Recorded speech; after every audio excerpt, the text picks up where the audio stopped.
Assalamualaikum warahmatullahi wabarakatuh.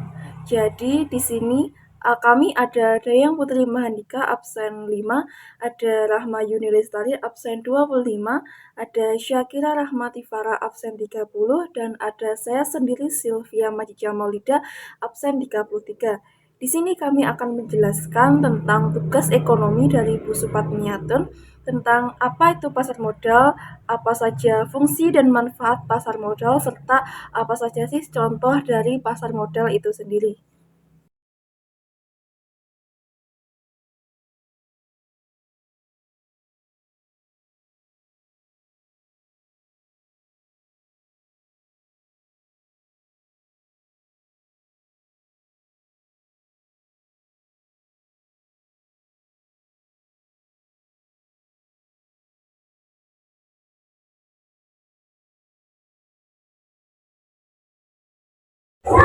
Jadi yang selanjutnya adalah instrumen pasar modal. Satu, saham yaitu surat berharga yang menjadi bukti kepemilikan atas perusahaan. Dua, reksadana sebagai instrumen investasi yang menjadi wadah untuk pengumpulan serta pengelolaan dana beberapa investor.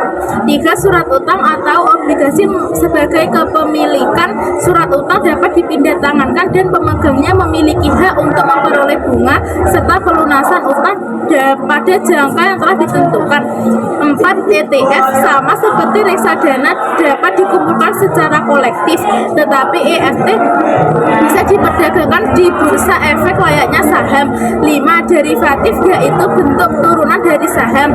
Terdapat dua jenis derivatif di pasar modal Indonesia, warrant dan right. Terima kasih.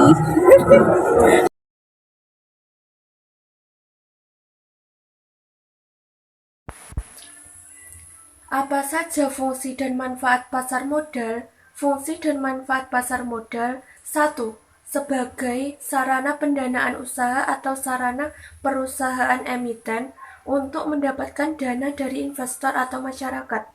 2. Sebagai sarana bagi masyarakat untuk berinvestasi pada instrumen keuangan. 3. Sebagai instrumen untuk meningkatkan pendanaan dalam rangka mendukung pembangunan berkelanjutan. 4. Sebagai indikator perekonomian negara. 5. Sebagai sarana penciptaan tenaga kerja.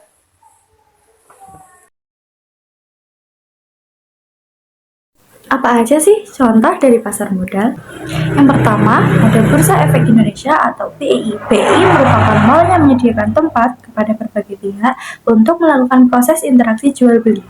Yang kedua, ada IDX. IDX merupakan penggabungan dari Bursa Efek Jakarta atau BEJ dan Bursa Efek Surabaya atau BES. Yang ketiga, ada Bursa Malaysia atau KLSA. Yang keempat, ada Philippine Stock Exchange atau PSE. Yang kelima, ada Stock Exchange of Thailand atau SET. Yang keenam, ada Ho Chi Minh City Stock Exchange. Yang ketujuh, ada Bursa Efek New York atau New York Stock Exchange. Yang kedelapan, ada Bursa Efek Nasdaq atau Nasdaq Stock Exchange. Yang kesembilan, ada Bursa Efek London atau London Stock Exchange. Yang kesepuluh, ada Bursa Efek Jepang atau Japan Stock Exchange Group. Lalu selanjutnya ada lembaga penunjangan pasar modal.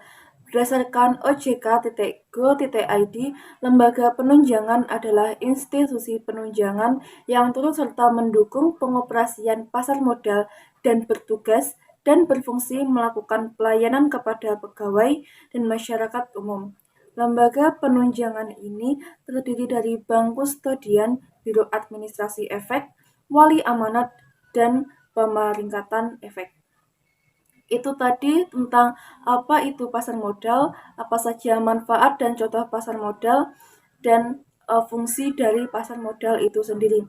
Dari saya, Sylvia Majja Maulida, ada juga rekan saya, Daya Putri Mahanika, Rahma Yuni Lestari, dan Syakira Rahmati Farah, mengucapkan mohon maaf bila ada salah kata, akhir kata, wabillahi taufiq wal hidayah, wassalamualaikum warahmatullahi wabarakatuh.